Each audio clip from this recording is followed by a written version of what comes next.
Good morning बच्चों। 10th maths के आज के क्लास में आप सब बच्चों का स्वागत है। पिछले दिनों हम बेलन के बारे में देखे थे और गोला के बारे में थोड़ी सी शुरुआत किए थे। आज गोला के बारे में डिटेल में देखना है। तो हम पिछले दिनों वृत्त और गोला में डिफरेंस देख चुके थे। गोला को डिटेल में हम देखते हैं आज। सबसे पहला है गोले का पृष्ठीय क्षेत्रफल।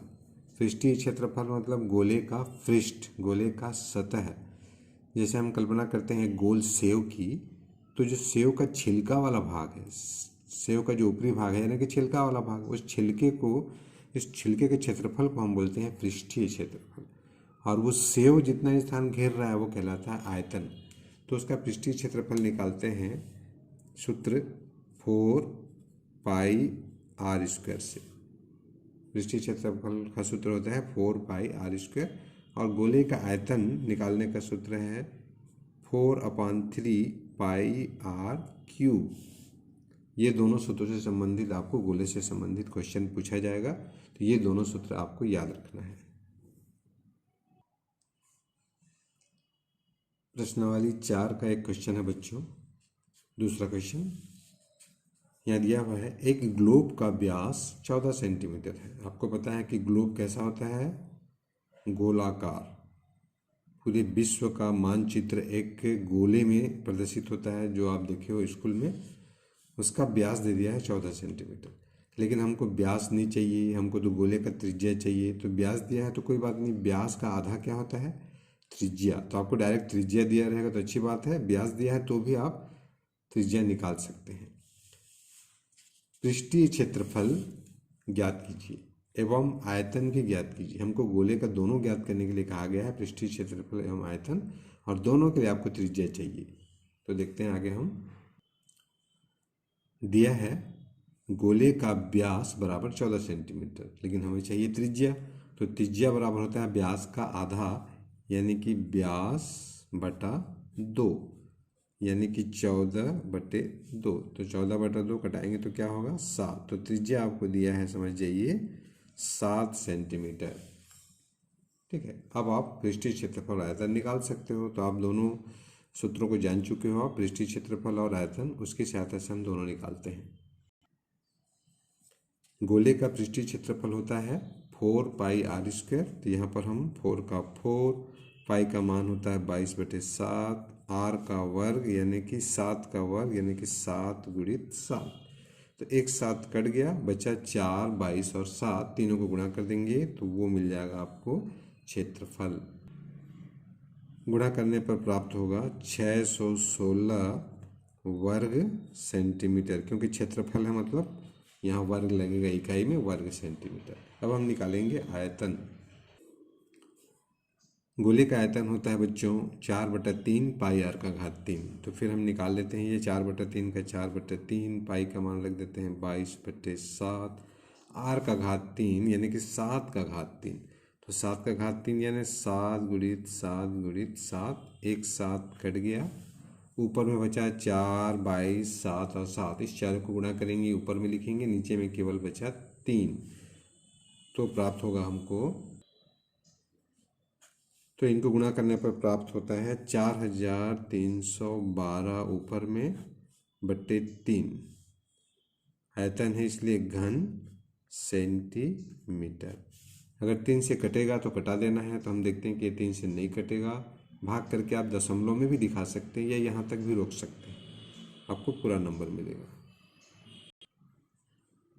अगला क्वेश्चन है बच्चों, प्रश्नावली 4 का तीसरा क्वेश्चन है, एक गोले का पृष्ठीय क्षेत्रफल पता है हमको 154 वर्ग सेंटीमीटर। तो गोले का व्यास ज्ञात कीजिए। जैसे कि हम आपको पहले ही बता चुके थे कि अगर व्यास या त्रिज्या दिया है तो आपको पृष्ठीय क्षेत्रफल पूछा जाएगा, और पृष्ठीय क्षेत्रफल दिया है तो व्यास या त्रिज्या पूछा जाएगा। ठीक है। तो दिया है पृष्ठीय क्षेत्रफल, सूत्र जानते हो आप, 4 पाई आर स्क्वायर। तो पृष्ठीय क्षेत्रफल के बराबर आपको दिया 154, यानी कि 4 पाई आर स्क्वायर के बराबर दिया है 154 वर्ग सेंटीमीटर।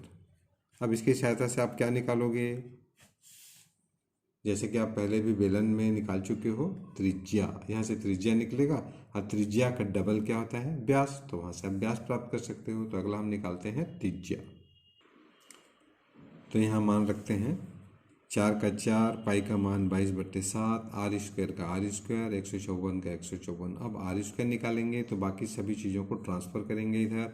तो आर स्क्वायर बराबर हो जाएगा 154, ऊपर में 4 और 22 है तो इधर आके नीचे में हो जाएगा वो 4 गुणित 22, और 7 नीचे है, इधर आके ऊपर चला जाएगा यानी कि गुणा हो जाएगा 7। अब इसको कटाएंगे तो हमको आर स्क्वायर आसानी से प्राप्त हो जाएगा, उसके बाद आर प्राप्त हो जाएगा। तो इसको कटाना, इस प्रकार के नंबर्स को कटाना आप देख चुके हो। यहाँ भी हम कटाते हैं, देखिए तो ये 11 से कटेगा, 11 दूने 22, ये भी 11 से कटेगा, 11 एकम 11, 4 बचा, 11 चौक 44। फिर यहाँ पे हम कटाएंगे 2 एक कम और 2 सत्ते, तो आपको ऊपर में दिख रहा है 7 गुणित 7 और नीचे दिख रहा है 4, यानी कि 49/4। आर स्क्वायर बराबर मिला 49/4। तो हम यहाँ से आर निकालेंगे तो आर क्या हो जाएगा, आर इक्वल टू वर्ग उधर हट के वर्गमूल, तो 49/4 मिला था उसका वर्गमूल। 49 का वर्गमूल आप जानते हो 7 होता है और 4 का वर्गमूल 2। इस प्रकार से आर मिल गया 7/2। लेकिन आपको पूछा क्या गया है व्यास, अतः व्यास बराबर अब आप निकाल सकते हो व्यास क्या होता है त्रिज्या का 2 गुना, 2 गुणित त्रिज्या। अब 2 का 2 और त्रिज्या का मान रख देंगे हम जो भी ऊपर मिला है 7/2। तो ये 2 से 2 कैंसिल, यानी आंसर आया 7, अतः व्यास हो जाएगा 7 सेंटीमीटर। अतः व्यास बराबर 7 सेंटीमीटर, यही आपका आंसर है। तो इस प्रकार से बहुत ही सरल क्वेश्चन पूछे जाएंगे, बस आपको सूत्र पता होना चाहिए कि पृष्ठीय क्षेत्रफल का सूत्र क्या होता है, उसके लिए क्या ज़रूरत है। अगला क्वेश्चन है बच्चों प्रश्नावली 4 का 10वां। ये कह रहा है एक ठोस गोले की त्रिज्या 12 सेंटीमीटर है, इस गोले से 6 सेंटीमीटर त्रिज्या के कितने गोले बन सकते हैं। क्वेश्चन समझ में आ गया होगा। यहाँ पर 2 प्रकार के गोले हैं, एक बड़ी त्रिज्या वाला गोला और एक छोटी त्रिज्या वाला गोला। तो यहाँ पर कहा गया है कि मान लो ये एक बड़ा गोला है जिसकी त्रिज्या है 12 सेंटीमीटर, इसको पिघला देंगे और पिघलाने के बाद आपको छोटा छोटा गोला बनाना है। तो ये छोटा छोटा गोला कितना ठो बनेगा ये आप पता करो, जबकि छोटे गोले का त्रिज्या दे दिया है 6 सेंटीमीटर। तो अभी हम निकालेंगे, इसके पहले इसको निकालने के लिए हम बड़े गोले का आयतन निकालेंगे और एक छोटे गोले का आयतन निकालेंगे, उसके बाद हम बताते हैं कि गोलों की संख्या कैसे ज्ञात करेंगे। दिया है बड़े गोले की त्रिज्या 12 सेंटीमीटर है, तो मान लो हमने मान लिया आर बराबर 12 सेंटीमीटर। तो बड़े गोले का आयतन निकाल सकते हो, आयतन का सूत्र आपको पता है 4/3 पाई आर का घात 3। इसमें आर का मान रखेंगे तो आयतन आपको प्राप्त होगा। तो यहाँ पर हम मान रखते हैं 4/3 का 4/3, पाई का मान पाई ही रखते हैं क्योंकि अभी दोनों कट के मान मिलने वाले हैं। यहाँ पे पाई का मान 22/7 रखोगे तो भी ठीक है, यहाँ नहीं रखेंगे तो भी ठीक। तो हम यहाँ पे नहीं रखते हैं, क्यों नहीं रखते हैं आगे आपको पता चलेगा। गुणित आर का घात 3, आर का घात 3 यानी 12 का घात 3, यानी कि 12 गुणित 12 गुणित 12। इसको अभी हम कटाएंगे नहीं, यहाँ तक रख सकते हैं, या अगर कटेगा तो कटा भी सकते हैं। तो चलिए कट रहा है तो कटा देते हैं, 3 एक कम और 3 चौक। इसी प्रकार छोटे गोले की त्रिज्या आर बराबर आपको दिया हुआ है 6 सेंटीमीटर, तो हम छोटे गोले का आयतन भी निकाल सकते हैं। अतः छोटे गोले का आयतन हो जाएगा उसी सूत्र से, गोले के आयतन के सूत्र से 4/3 पाई आर का घात 3।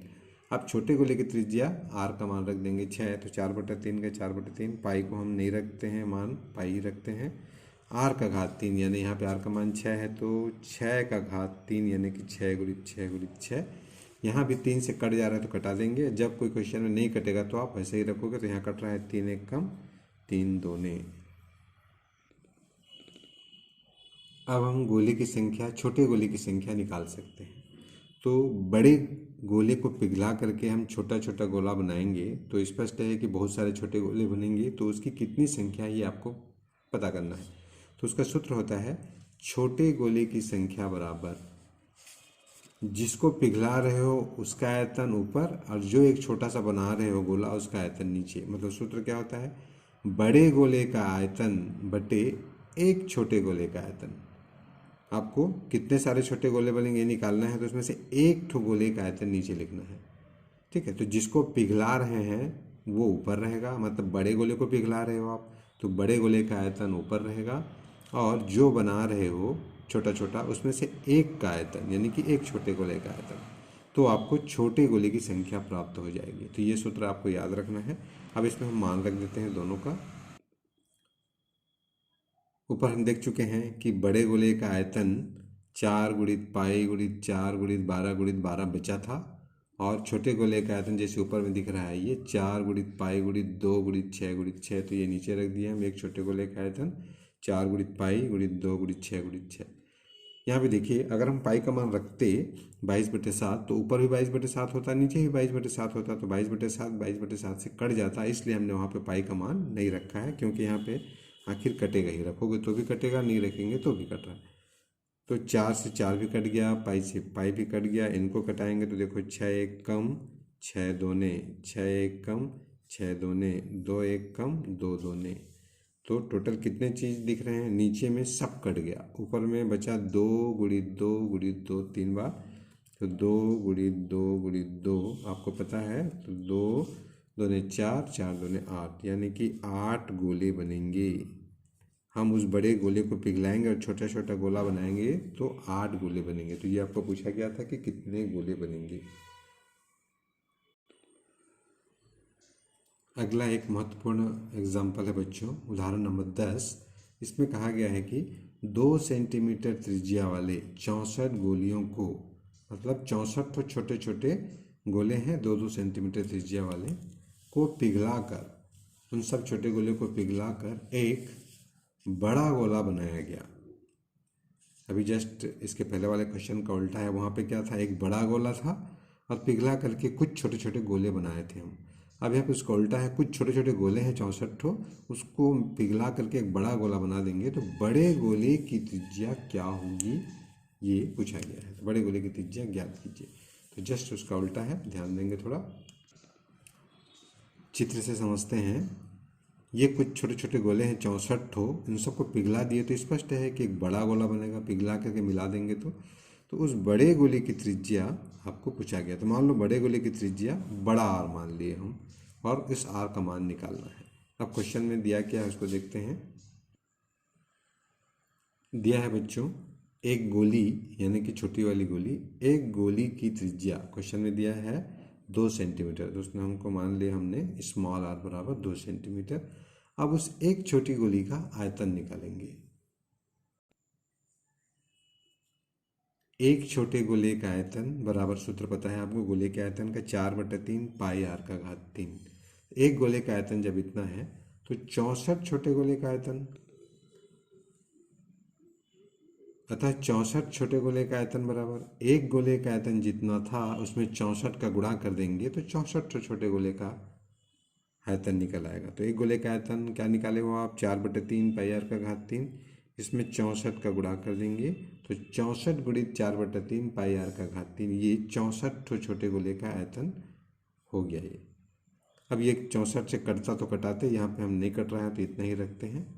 इसके बाद हम देखते हैं आगे। अब इसको पिघला करके बड़ा गोला बनाना है, तो मान लेते हैं हम कि माना जो बड़ा गोला बनने वाला है उसकी त्रिज्या कैपिटल आर है। स्पष्ट है कि जो छोटे छोटे 64 गोले थे उसको पिघला करके जब बड़ा गोला बनाएंगे तो बड़े गोले का आयतन अकेला और 64 छोटे छोटे गोले हैं उन सबको मिला देंगे तो आयतन, दोनों का आयतन क्या होगा, बराबर। तो उसी को लेकर हम आगे चलते हैं। इस प्रकार हम कह सकते हैं कि एक बड़े गोले का आयतन बराबर कितना होगा, 64 छोटे गोले के आयतन के बराबर। अब यहाँ पे दोनों का मान रखते हैं, दोनों का सूत्र रखते हैं। तो बड़े गोले का आयतन क्या होगा? गोले का आयतन का सूत्र होता है 4/3 पाई, और आर को बढ़ा लिए हम, बड़े गोले की त्रिज्या आर लिए हो तो बड़ा आर लिखना पड़ेगा इतना, तो 4/3 पाई आर का घात 3। अगर गोले की त्रिज्या स्मॉल आर लिखोगे तो स्मॉल आर का घात 3, तो बड़े गोले का आयतन इतना हो गया। और 64 छोटे गोले का आयतन ऊपर निकाल चुके हैं। देखो यहाँ पर 64 छोटे गोले का आयतन क्या निकाले हम? 64 गुणित 4/3 पाई आर का घात 3। तो वही लिखेंगे 64 गुणित 4/3 पाई आर का घात 3। अब हम मान रखते हैं इनका, तो ये तो हो गया सेम 4/3 पाई आर का घात 3। अच्छा, पाई का मान 22/7 क्यों नहीं रखे हैं? क्योंकि दोनों तरफ पाई पाई रखे हैं तो वो दोनों कटेगा, 22/7 रखोगे तो भी कटेगा, इसलिए हमने पाई रखा।